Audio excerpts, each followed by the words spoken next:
peso sa Kusyakan na Rosary District 1.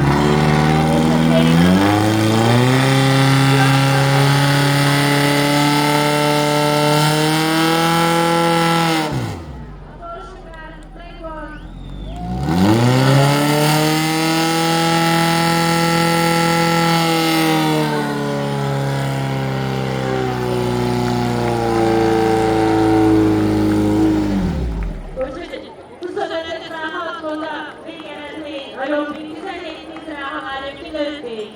Nasa present technical section commission ni Atalashi, at sa bigyan sa